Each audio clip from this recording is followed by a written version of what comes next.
você aqui uma videoaula especial sobre a ESA. Vai fazer o concurso da ESA, cara? Veio no lugar certo. Top 10, os temas mais cobrados nos últimos anos da prova da ESA. Dei uma olhada em 15 provas e fiz aqui uma estatística básica para mostrar para você. Professor de História fazendo estatística é difícil, né? Mas eu acho que deu certo. Você vai entender aqui o que eu quero te passar e vai ser muito importante para você. Todo concurso que você for fazer, eu não sei se você está fazendo a ESA pela primeira vez, segunda, terceira, quarta, enfim. Sonho a gente não desiste, vai até quando der. Todo mundo, né, num concurso, tem que analisar o histórico da banca. E ao analisar o histórico da banca, a gente percebe que há uma série de temas que são recorrentes a cada ano. Isso é muito importante, isso é muito bom, porque isso acaba fazendo com que você consiga focar mais em alguns temas. Professor, então eu só posso ir estudar para a prova da ESA, quando eu for estudar lá para a prova da ESA, só tenho que ver isso aqui, só esse top 10. Não, você vai estudar tudo de forma geral, o edital inteiro. Aqui no canal a gente tem uma playlist específica, mas aqui você sabe que nesses temas é necessário um cuidado maior, uma noção maior de compreensão, tá bom? Então é bem simples, bem direto. Isso serve para qualquer concurso, seja concurso de uma área da justiça, de uma área, concursos públicos em geral, concursos militares, provas de vestibular, qualquer concurso tem uma estatística básica. Aqui o que eu estou trazendo é isso, para que a gente perceba o que é mais cobrado. Show? Tira aí aquele print esperto, vai lá. Tira aquele print esperto e eu vou te dar uma explicação bacana sobre isso aqui, beleza? Galera, muito simples e muito direto. O tema que é carro-chefe da ESA todo ano é o tema de revoltas. Revoltas aparecem em média uma vez por ano. Gente, é muito importante. E que revoltas são essas? São revoltas nativistas. Revolta nativista apareceu 4 vezes. Emancipacionista, 4 vezes. Revoltas da Primeira República, 4 vezes. Revoltas regenciais, 3 vezes. Revoltas indígenas, uma vez, aquela pegadinha lá da Confederação dos Caribenhos que quebrou a perna de quase todo mundo, né? Espero que você tenha acertado. Só dava para matar aquela questão ali como? Ali pela eliminação, né? É bem direto. Então, revolta é o carro-chefe. Revolta aparece 16 vezes nessas últimas 15 provas que eu dei uma olhada. Cai uma vez também uma questãozinha de intentona comunista, que eu encaixei aqui como revolta, porque é uma revolta mas no período varguista, mas não deixa de ser uma revolta, beleza? E por falar em Vargas, olha aqui o carro-chefe, Vargas. Então, no top 3 nós temos revoltas, Era Vargas e período joanino. Mas Era Vargas tem uma especificidade.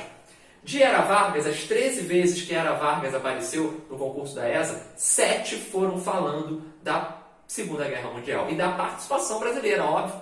Na prova da ESA cai a história do Brasil, 6 questões, né, cai junto com a geografia, inclusive alguns anos parece que cai mais para a história do que mais para a geografia, mas em geral são 6 questões de cada um, tá? A, B, C, D, E. Show? No finalzinho a gente vai fazer umas questõezinhas dessas provas anteriores só para recordar, beleza? Olha só, Era Vargas aparece 13 vezes, 7 só falando da participação brasileira na Segunda Guerra Mundial. É muita coisa. É uma cobrança muito intensiva em relação a isso. Então vamos ter uma participação importante dessa leitura. Tem vídeo aqui no canal também, como eu falei. Período joanino, outro tema recorrente na prova da ESA. Cai com muita facilidade. Período de abertura, aquele momento de abertura dos portos, a elevação do Brasil ao Reino Unido, os tratados com a Inglaterra, as criações de Dom João VI. Isso é muito importante, cai bastante. É o nosso top 3. Agora, em quarto lugar, temos um empate entre vários temas. Nós temos a Primeira República, principalmente questões econômicas, como o Funding Loa e o encilhamento. Outras questões, por exemplo, tirando revolta, tá? Revolta a gente já jogou aqui. Tirando revolta, cai muito a questão da virada, né? A própria proclamação ou golpe da República, né? Proclamação para alguns, golpe para outros. Mas tem que estar, fundamentado tudo isso aí. Cai com bastante importância a questão da política dos governadores, tá? Teve uma questão recente que falou sobre a questão de qual presidente teve qual presidente civil teve todo o seu mandato durante o século XIX. Foi o Prudente de Moraes, tá? Cuidado. Primeiro reinado também cai, aparece com muita frequência. O primeiro reinado aparece questão relativa à Constituição, então cuidado com essa nossa primeira Constituição. Nós temos o anteprojeto da Constituição da Mandioca, que não chega a ser uma Constituição, é um projeto de Constituição que não vai para a prática. Temos a outorgada, que é a de 1824, aí sim é uma Constituição nossa primeira oficialmente, cai bastante isso. Cai alguns temas relacionados à crise desse primeiro reinado, então muito cuidado, é um tema simples, direto, fácil de estudar. E expansão marítima é carro-chefe da ESA, gente. Expansão marítima está muito mais vinculada a Portugal, mas só que é o início do edital da ESA. Então você vai estudar essa relação, né? A vida da família real para cá. Muito fácil, muito direto. Show de bola? Muito família real, né? Da corte portuguesa, não. A vida da coroa portuguesa para cá. Corte portuguesa é aqui no período joanino. Tá bom? Então você vai estudar com muita importância essa vinda dos portugueses na era dos descobrimentos. Esse primeiro contato é muito importante. Os fatores que levam Portugal a ser pioneiro. E cuidado, uma coisa é causa, outra coisa é consequência, né? Causa da expansão é uma coisa, consequência da expansão é outra coisa. Cuidado com tudo isso, beleza? Tem mais. Aqui, né? Aqui nós falamos de 3. Aqui, ocupando o nosso top 7, temos o segundo reinado, Tratado de Limites e República Populista. Muito fácil, um reinado, período extenso, 49 anos no governo do Dom Pedro II. Então, caem muitas questões relacionadas principalmente à Guerra do Paraguai. Tá? Apareceu 5 vezes, 4 Guerra do Paraguai e 1 em relação ao café. Só para você ter ideia, né? Guerra do Paraguai é o maior conflito armado da América do Sul, um conflito que redimensiona a importância do nosso exército. O exército sai grandioso da Guerra do Paraguai. Não em estrutura, mas ele é agora oficializado. Né? Ele ganha, é o cerne da oficialização do nosso exército, essa Guerra do Paraguai. Um exército profissional, isso é muito importante. Além disso, ele sai com mais moral. E essa moral vai ser fundamental para que eles derrubem Dom Pedro II. Show de bola? Tratados de limite. E aí quando eu falo tratados, gente, é tratados de limites mesmo. Tá? Cuidado com a questão, cai muito tratado, muito professor fala assim, cai muito tratado na prova da ESA. O aluno tem que saber que tratado que ele está falando não é, por exemplo, tratado comercial, não, é tratado de limites, né? Claro, tratado de limites é muito importante dentro da prova da ESA, fala sobre as fronteiras, então você vai estudar Lisboa, o Trash 1, o Trash 2, Madrid, enfim, é o Pardo, Santo Ildefonso, Badajoz, ou seja, é muito tratado, tem aula aqui no canal específica. Além disso, cuidado com a Mula Intercoetera e o Tratado de Tordesilhas, tá? Caiu recentemente. República Populista, finalzinho de 45, Vargas é tirado do poder, já ia ter uma transição democrática, mas a galera encurta, tira logo Vargas, eleição, e em janeiro de 46 assume o Dutra. Então, Dutra Vargas volta eleito democraticamente, depois nós temos o JK, depois do JK, o governo do Jânio Quadros. Jânio Quadros renuncia, vem o João Goulart, que é vice dele, o João Goulart é retirado, regime militar começa. Beleza? Então, essa é a República Populista, entre 46 e 64, esse período aí, esse ato democrático. A gente brinca que é ato democrático por quê? A gente está saindo de uma ditadura, que é de Vargas, e está entrando num outro regime autoritário, ditatorial, que é esse chefiado por líderes militares. Tranquilo? Show? Segundo reinado, Tratado de Limite, República Populista. Agora, para fechar o top 10, temos ditadura militar, invasões estrangeiras, nova república e período pré-colonial. É importante dar uma olhada em cada um deles. Relação ao regime militar, gente, relação ao regime. Nós temos com muita importância a questão econômica, tá? A questão econômica aqui é muito importante, analisar os planos feitos, tá? Invasões estrangeiras, muito importante, França, Holanda, esses ataques, tentativa de colonização no Brasil. Nova República é o período pós-ditadura, de redemocratização, 85 para frente, cai alguns planos econômicos, é importante, plano cruzado 1, cruzado 2, tá?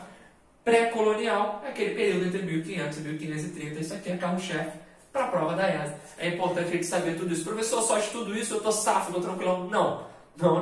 Tenho certeza que você, por exemplo, é muito comum, muitos cursos têm isso. Inclusive, mandar um abraço para a galera lá do Colégio Curso 01 em Nova Iguaçu, que sempre pede um abraço aqui, meus queridos alunos no presencial. Muitos alunos, muitos cursos têm aquelas aulas que são duplas, né?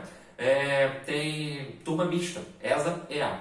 E aí a galera se prepara para EA, a prova da EA costuma ser antes, a gente está vivendo um momento confuso, então calma. Esse ano não é referência para nada, mas vai dar certo, vai ter o concurso.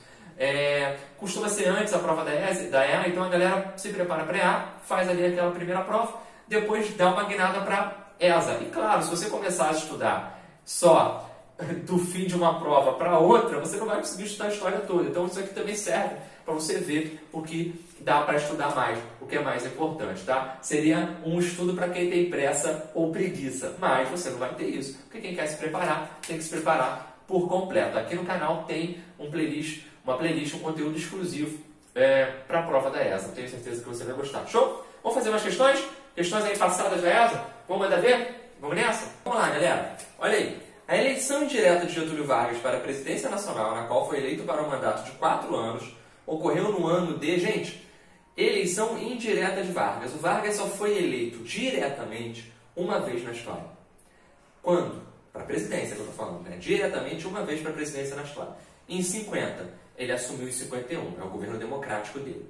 Agora, indiretamente, ele foi eleito em 1934, com a Constituição. A Assembleia que faz a Constituição define que o mandato presidencial vai ter 4 anos de duração e que o vice vai ser eleito em separado do presidente e que naquele primeiro momento a eleição seria indireta. Então, o Vargas vai ser eleito indiretamente. Ele não tem vice naquele momento ainda.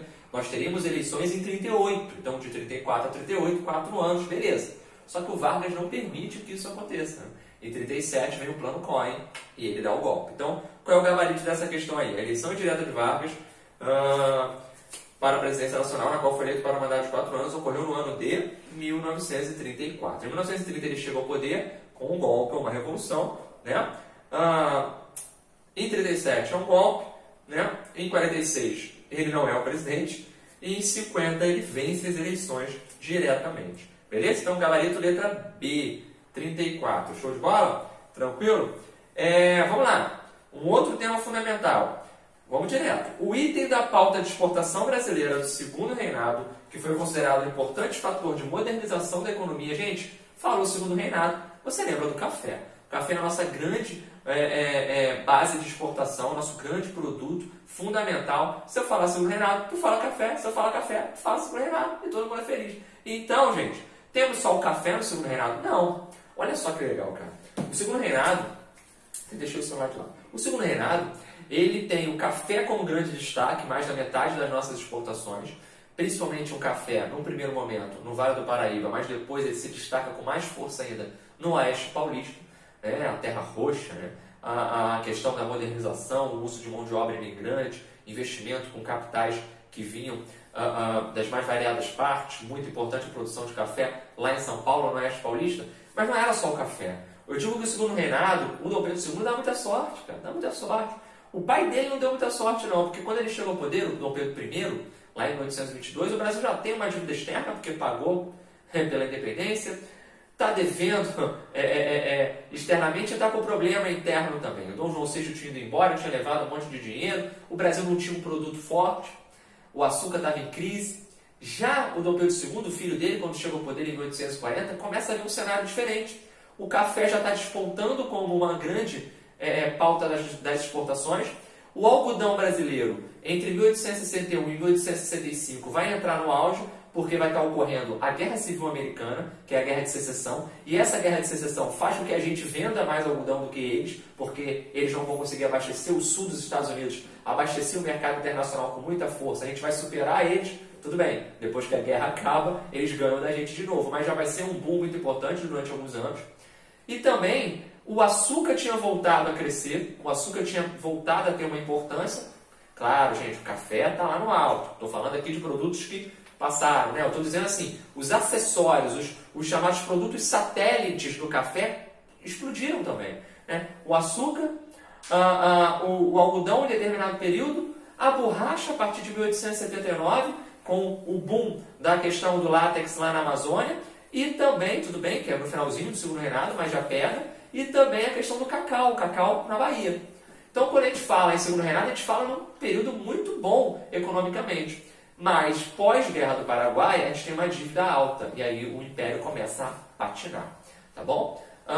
Um fator importante, um fator muito importante, o café, ele vai continuar sendo fundamental nas nossas exportações, mesmo após o fim da monarquia. Muito aluno tem dificuldade nisso. Professor, acabou a monarquia, a gente mudou de produto? Não. O Brasil não entra numa era de grande industrialização ainda. Tá? A gente brinca que o Brasil entra no século XX de verdade só com Vargas, que é quando a gente começa a olhar para a industrialização. Então, qual é o gabarito dessa questão? O gabarito dessa questão, sem dúvida nenhuma, é letra B, o café, né? Café, sem dúvida nenhuma. Show? Vamos lá, galera. Questão aí 3. As lutas do período colonial são divididas em revoltas nativistas e revoltas emancipacionistas. Nativistas sem ideal de separação, sem influência iluminista, conflitos locais, beleza? As emancipacionistas, o contrário, movimentos maiores que visavam separação, tinham influência iluminista. São no final do século XVIII e no início do XIX. Entre essas últimas, as últimas são as emancipacionistas. Podemos incluir, gente, quais são as revoltas emancipacionistas mais importantes? Inconfidência Mineira, Conjuração Baiana e Revolução Pernambucana. Professor, só basicamente. Nós temos também a chamada Inconfidência Carioca, 1794, é mais um grupo literário que está ali debatendo, uma coisa bem pequena, tá? Temos a Conspiração dos Suassunas, que na verdade vai servir muito mais de influência para a Revolução Pernambucana do que propriamente como um movimento grandioso. Enfim, no período colonial é basicamente isso, tá, gente? Essas são as revoltas emancipacionistas. Mas, quando o Brasil deixa de ser colônia, também continuam a existir movimentos, revoltas, que querem a independência em relação ao nosso território. Então, cuidado. Não quer dizer que só as revoltas chamadas emancipacionistas querem a separação. Tá? Em relação às nativistas, as nativistas não querem. Mas pós-período colonial, no período pós-independência, a gente tem, por exemplo, a Confederação do Equador, que quer a independência, a Revolução Praieira, que quer a independência, algumas revoluções, algumas revoltas que ocorrem no período regencial, como, por exemplo, a Farroupilha, que quer a independência, enfim, muito importante isso. Quando a gente fala em colônia, é legal, porque eu não comentei ainda, mas aqui já serve, é bom que eu lembrei, que é muito engraçado. Você vê por aí muito aluno falando assim, professor, cai colônia demais na prova da ESA. Claro que cai colônia demais, é covardia, cara, tu dizer que cai colônia demais na prova da ESA, né? Por que é covardia? Porque colônia, o Brasil é colônia desde o século XVI até o século XIX.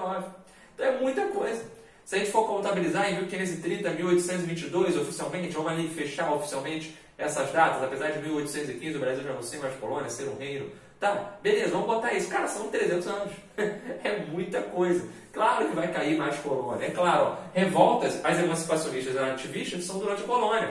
Tratados são durante a colônia. Período joanino ainda é colônia, se tu parar para pensar. Só em 1815 que a gente vira reino, então grande parte, pelo menos, ainda é colônia. Então, tem muita coisa. Por exemplo, invasões estrangeiras, colônia. Tratados de limites, como está dito, colônia. Ou seja, muita coisa.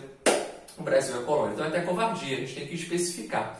Caem algumas questões, uma coisa ou outra, falando ali sobre União Ibérica, caiu já, apareceu uma vez, sobre pecuária, capitania hereditária, isso é importante também. Mas conhecendo simplesmente a nossa colonização, você mata essas questões com o pé nas costas. Vamos lá? Vamos lá? Só para completar aí. Entre as últimas, entre as emancipacionistas, nós podemos incluir a Revolta de Vila Rica, não. A Revolta de Vila Rica é Felipe dos Santos, 1720. Palmares é uma revolta de resistência negra, de resistência escravista, muito importante. Pessoas que eram escravizadas formam quilombos e lutam, muito forte. Não. Revolta dos Alfaiates. Qual é a Revolta dos Alfaiates, gente? Conjuração Baiana. Ou Revolta dos Búzios. É uma revolta emancipacionista. Show de bola. Revolta dos Mascates, não. Recife e Olinda. Amador Bueno, São Paulo, né? Região ali do Sudeste. Então, não. Letra C, Charlie. Parabéns, galera. Isso aí. Dá para fazer mais uma? Dá para fazer mais uma? Para controlar os gastos e investimentos priorizando saúde, alimentação, transporte e energia, e lembra uma sigla isso, hein? Foi criado o Plano SALT, muito bom, que tem esse nome por ser a sigla composta pelas letras iniciais das prioridades. É correto afirmar que o Plano SALT foi lançado no governo de... Letra A, Juscelino Kubitschek. Juscelino Kubitschek teve um plano, gente, que foi chamado de Plano de Metas, né? 30 metas, 31 com Brasília. Brasília era a meta síntese. Tem aula completa sobre esses temas aqui. Vargas durante o Estado Novo? Não. Dutra? Parece ser o Dutra, hein? Eurico Gaspar Dutra? Será? João Goulart? João Goulart tinha as reformas de base e o plano trienal. Jânio Quadros tentou estabelecer reformas, mas nem deu tempo. 7 meses de governo. Galera, gabarito letra C, o plano SALT não foi muito bom assim na área da saúde nem da alimentação, mas em relação ao transporte e energia, ele até que tem o seu valor. Foi um plano que teve destaque sim, beleza? Esse é o plano SALT no governo Dutra. Tranquilão, tranquilão? Dá pra fazer mais um, eu falei que ia fazer só 3 ou 4 no máximo, vamos fazer mais um, vamos fazer 6. Vamos fazer 6. Entre as causas da Guerra da Tríplice Aliança, temos Gente, Guerra da Tríplice Aliança é a Guerra do Paraguai. Inclusive, para o paraguaio, eles gostam muito de falar a Guerra da Tríplice Aliança. Tá? Se falar a Guerra do Paraguai, não vai gostar muito, não. Além do mais, Guerra Grande também é uma forma de se falar. Tá? Qual é a grande luta ali na Bacia do Prata? Por que essa guerra acontece? Influência, soberania, disputas pela livre navegação da Bacia do Prata. Isso está envolvendo a região há muito tempo, desde o período colonial. E aí, firmemente, acontece quando o Paraguai sai do isolamento a partir de uma figura importante, que é a do Solano Lopes, que começa a querer botar voz ali, botar suas impressões e suas marcas na região, o conflito está armado. Então, o conflito é basicamente pela região da Bacia do Prata, pela hegemonia. O Brasil já tinha entrado em guerra lá. Você sabe contra quem? Foi a guerra chamada Guerra do Prata, contra a Argentina e contra o Partido Blanco, né? Contra parte da Argentina. Essa guerra também é chamada de Guerra contra Oribe e Rosas, 1851, 1852. Oribe e Rosas. Rosas de Buenos Aires, Oribe do Uruguai. Eles fazem um acordo e iam prejudicar o Brasil na região. O Brasil vai lá e liquida a guerra facilmente. Agora o Paraguai é uma ameaça ao Brasil, ao mesmo tempo que o Brasil é uma ameaça ao Paraguai por vários motivos. Tem um vídeo aqui que eu explico melhor isso. E aí, explode uma guerra. Vamos ver. Disputa pela livre navegação na Bacia do Prata. Opa, isso aí já matou, vamos só conferir. B. Controle sobre as exportações de prata e estanho vindos da Bolívia? Não. Interesse da Inglaterra em dominar o mercado? Não. Desejo do presidente? Não. Apresamento do navio Marquês de Olinda que levava o presidente da província de São Paulo? Não. Tá. Gente, vamos lá. Vamos supor que essa letra E aparecesse assim. O apresamento do navio Marquês de Olinda, o navio a vapor que foi realmente preso no porto de Assunção pelo Solano Lopes, que levava o presidente da província do Mato Grosso. Aí a província está errada, porque realmente aconteceu isso. O navio Marquês de Olinda foi aprisionado antes de chegar no Mato Grosso. Legal, bacana, show de bola. E aí, daria certo? Não, porque isso não é uma causa da guerra. Isso é o início, é o marco inicial dela. A causa da guerra, a causa primária da guerra é a disputa pela Bacia do Prata. E outras, né? Disputas territoriais, disputas diplomáticas, uma região já tensa, um barril de pólvora. O Solano Lopes deu aquela acendida. Show de bola? Dá pra fazer mais, hein? Dá pra fazer mais. Vamos lá. O responsável pela transferência da capital do Brasil de Salvador para o Rio de Janeiro em 1763 foi quem? Marquês de Pombal. O Marquês de Pombal faz um monte de reforma aqui no nosso território e ele transfere em 1763 a capital para o Rio de Janeiro. Letra C, Marquês de Pombal. Show? Tranquilo? Gente, para não ficar longo o vídeo, né? Vamos terminar aí. Peço seu like, o canal aqui é todo autônomo. Eu quero produzir um conteúdo específico para vocês e eu só posso contar com a ajuda de vocês. O like, o compartilhamento, falando para os amigos para virem aqui acompanhar a gente, que vai dar certo, a gente vai conseguir desenvolver e melhorar cada vez mais o nosso conteúdo tecnicamente. Valeu? Vamos fechar a playlist de História do Brasil, que falta um pouquinho, e vamos para a História Geral. Então avisa para todo mundo. Vai ter questão, vai ter preparação específica para essa. Quando estiver chegando mais perto. Tamo junto, gente. Valeu!